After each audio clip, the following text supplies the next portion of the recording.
Donc la mare n'est pas terminée, mais je voulais faire une première mise en eau pour tester l'étanchéité. Ça va permettre aussi de nettoyer tous les bords. Une fois qu'il y aura de l'eau, tous les petits morceaux de terre vont se mettre au fond, ça va être plus facile pour les enlever. Donc voilà, je pense que l'étanchéité ça suffira pas. Là, j'ai déjà testé un petit peu. L'eau la terre finit par avaler l'eau. Mais c'est quand même bien argileux et je pense que quand elle est gorgée d'eau, elle retient une bonne partie. Peut-être que ça suffira en tassant. Je profite pendant que la mare se remplit pour faire un petit tour du potager. C'est impressionnant, moi je suis vraiment impressionné par la vitesse de croissance des plantes. Donc là c'est la zone que j'avais fait à partir de bois en train de pourrir que j'ai ramassé et puis d'une couche de foin par dessus. C'est impressionnant, en quelques semaines non seulement ça a poussé, mais c'est incroyable. Les courges elles ont vraiment pris le dessus. Encore une fois je me suis fait avoir par j'ai sous-estimé la croissance des courges et le fait de couvrir. Donc, concombre ici qui donne déjà 2 semaines qui donne des concombres. Je crois qu'il a commencé à donner une semaine après l'avoir planté, quoi. Bon, il était déjà gros le pied quand je l'ai repiqué, mais une semaine après j'avais déjà des concombres qui étaient bons à consommer. Donc voilà, très impressionnant. Bon, la courge, j'ai un petit potimarron. Je crois que c'est peut-être hybridé, mais à la base c'est un potimarron. Les poireaux qui sont en pleine croissance, pleine croissance. Là, celui-là, je pense que ça va être le plus gros. Mais bon, ils sont déjà bons à manger. Hein. Là, ils sont encore jeunes, mais voilà, ça peut se consommer. Alors moi, pour l'instant, j'ai d'autres légumes, donc je vais plutôt essayer de les garder pour la période où j'aurai moins de choses qui poussent. Donc voilà, l'automne et même l'hiver. J'avais planté une petite menthe ici. Elle a repris du tonnerre par rapport. Alors j'en ai planté plusieurs des pieds de menthe un peu partout pour faire des petites touffes. C'est celui-là qui a le mieux repris. Donc je pense que le substrat, il n'y est pas pour rien. Voilà. J'avais peur qu'il y ait potentiellement des carences en azote parce que voilà, c'était du substrat issu de bois en décomposition, mais voilà.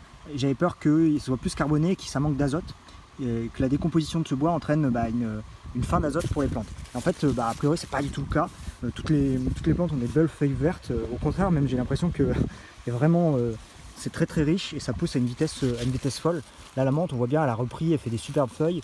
Enfin, tout se trouve bien, quoi. Encore un concombre ici qui, pareil, va très vite. Voilà. Bon, après, le reste du potager, bon, moi, là en ce moment, c'est tous les courges, les potirons qui m'envahissent. Donc bon, je préfère être envahi de ça, hein. Mais ça couvre vraiment une grosse partie du sol. Peut-être que je les mettrai ailleurs dans le potager, un coin où elles puissent vraiment couvrir le sol. Surtout que ça ne la dérange pas qu'il y ait de l'herbe haute, puisqu'ils arrivent à faire leurs feuilles au-dessus. Donc voilà. J'ai une énorme courge ici. Mais sinon, bon, j'ai d'autres courges qui poussent. Alors je ne connais pas les espèces exactement, mais voilà. Qui sont un peu plus tardives, mais tant mieux. Voilà, celles-là elles vont me donner des belles courges donc pour l'automne.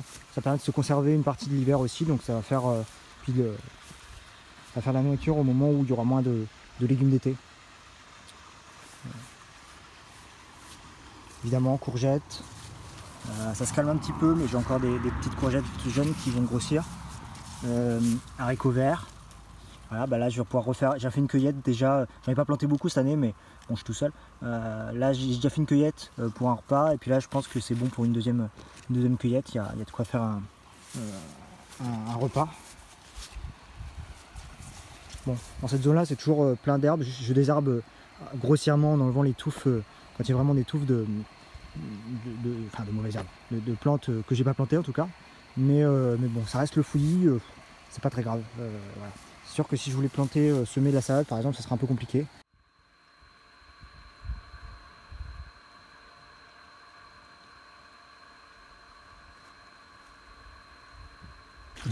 L'eau arrive bientôt au niveau des pierres. Donc là on voit bien que c'est pas de niveau, hein. Ici il y a moins. Voilà, l'eau arrive plus loin du bord que de ce côté-ci. Et c'est limite en train de déborder. Donc bon, c'est dommage, les fondations, enfin les pierres de l'ancien bâtiment n'ont pas été mises de niveau, ou alors ça s'est légèrement tassé de ce côté-là. Donc voilà, maintenant je vais attendre toute la journée, voir ce que ça donne. Si l'eau a légèrement descendu, je pense qu'il va y avoir un peu d'évaporation. Puis la terre va se gorger en eau, donc voir ce que ça donne ce soir par exemple. Il a fallu 3 jours pour que le bassin se vide complètement de son eau et quelques jours supplémentaires pour qu'il s'assèche complètement. Donc le bilan, c'est que le remplir tel quel, c'est pas suffisant. Il va falloir que je trouve une méthode pour étanchéifier le fond.